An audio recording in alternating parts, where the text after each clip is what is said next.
Why don't we have anything to help people quit crystal? So, as a drug scientist, this genuinely surprises me. So, there's basically no good treatments out there for helping people who have methamphetamine addiction. And the problem is that there are so many of them. We're talking about like over 1 million people in the United States meet the criteria for being addicted to crystal. And this has some very problematic consequences. So, what we see is that overdoses have been substantially increasing in the past decade, and the rates of death, so mortality ratios for people who are using meth, are 7 times higher than expected in the same group of the general population. Not only do you have problems with this drug like overtaking somebody's entire life, that's all they can focus on, in a lot of cases, it leads to death. Now, here's the thing. We have a lot of other treatments for other drugs. So opioid addiction, there's plenty of different types of therapies for that. There's maintenance therapy. There are different types of cognitive behavioral therapies. There's all sorts of things. This is the war that we are currently fighting. We are not fighting the meth war. This drug in particular is very difficult to quit. So let's just start with like the withdrawal, for example. So first you have like a day, so 12 to 24 hours, in which basically you are extremely exhausted and you can't do anything. And then you have like a week of just genuinely terrible withdrawal symptoms. So we're talking about things like you can't sleep, or maybe you just sleep all the time. Like you're constantly hungry. You have what is called dysphoria. And when I say dysphoria, it typically means like your mood is a little bit lower, like you can't necessarily feel reward. But we are talking about a ridiculous level of this. Like the problem with this drug itself is that it is incredibly reinforcing. It's because it is increasing dopamine to just genuinely ridiculous levels that like it's basically impossible to ever feel that type of feeling after you use it. And when you go through the withdrawal, what's happening is it is counteracting those things that you feel while on the drug. So you feel that euphoria, yeah, you get the opposite of that during withdrawal. And then this like at least a week of those symptoms, that's followed by 6 to 12 months of things like cognitive impairments. So memory issues that are lasting up to a year after you've officially quit. So imagine how difficult it is to quit this drug. Now, side note, it's incredibly difficult to quit drugs. Like in general, it is very hard to do. But this type of incredibly reinforcing drug that people are taking almost constantly, like it's a cycle, that makes it really hard to quit.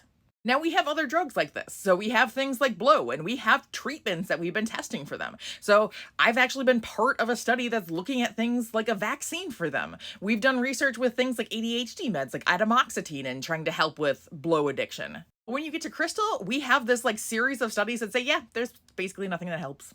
We've looked at antipsychotics, antidepressants, drugs to treat asthma, things for Parkinson's disease, which actually kind of makes sense because they work in the dopamine system too. We've done a variety of different testing and we have not found anything that works. And that's on the pharmacological side. So in terms of like behavioral treatment, we see that CBT maybe works a little bit. And we do see that something like contingency management works well. So if you're not familiar with this idea of contingency management, it is basically where you're just like trading things for things like not using the drug. So if you have a drug test that shows that you haven't used anything, you get a gift card for somewhere. You're just reinforcing the behavior of not using. And the thing is, it works pretty well for a lot of different drugs. So contingency management is a great type of therapy for a lot of types of addiction, but it's also not covered by healthcare. Most private and public health insurance does not cover contingency management. And even if it does, like in certain states like Washington, there are programs that allow you to have contingency management at least slightly paid for. Yeah, the max that you can pay out is $75. $75? Crystal. This is a literal would you rather, and in most cases, the $75 does not win out. You'll try exercise and exercise works, but then people quit exercising. Like this drug is incredibly reinforcing and it makes it very hard to go through that first withdrawal stage. At bare minimum, we need something to help with that withdrawal stage. Like we see that a lot of people relapse. We're talking about 60% on average relapse to this drug. And a lot of it is driven by how terrible those withdrawal symptoms are. And we could have something like maintenance therapy. So kind of similar to like what bup and methadone is for opioids. But we don't have that. So why is that? Well, there are a variety of reasons and none of them are good. Like first, we can't even figure out what we want the endpoint to be. So do we want people to fully quit and remain quitting for years? Or do we want them to just reduce their use? And if we can't decide on that, how do we know how a therapy is going to work or not? Now, AI also says that it's incredibly hard to treat this type of addiction because this drug is just so complex, yet not really in comparison to other drugs. You should see all the different neurotransmitter systems that alcohol is working on. This is basically just dopamine. We should be able to at least figure dopamine out. And again, we're doing it similar for other drugs. So like we have these types of treatments that we're testing for things like blow, but why not meth? Then the biggest thing is probably the stigma. So first, it is incredibly difficult for people to go into treatment for this in the first place because a lot of people just say that they're embarrassed about using it and they don't want to admit that they have a problem. Like I'll get comments from people saying like, is it possible to have a functional addict of something like this? Yeah, it is. A lot of people are just hiding this use. That's not just true for meth, but it is very true for this drug.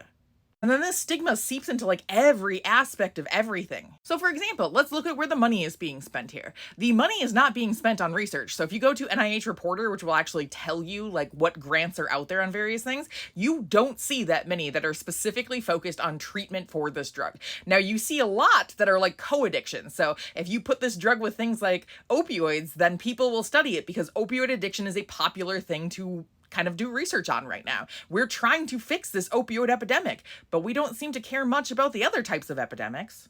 Now, there is money being spent on this drug in a variety of places, and that is in the criminal justice system. So we are spending a lot of money to do things like try to find the people who are distributing and selling it, but very little money on trying to help the people who are actually going through addiction with it. So unfortunately, it's genuinely terrible news for anybody who is going through this type of addiction. So first, the stigma is making money less available for things like treatment. The stigma is making money more available for things like criminalizing it.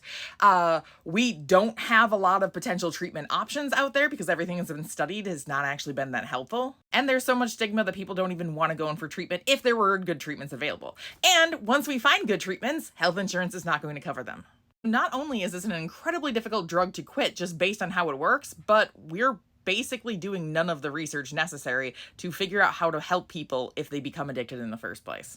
This is bad news all around.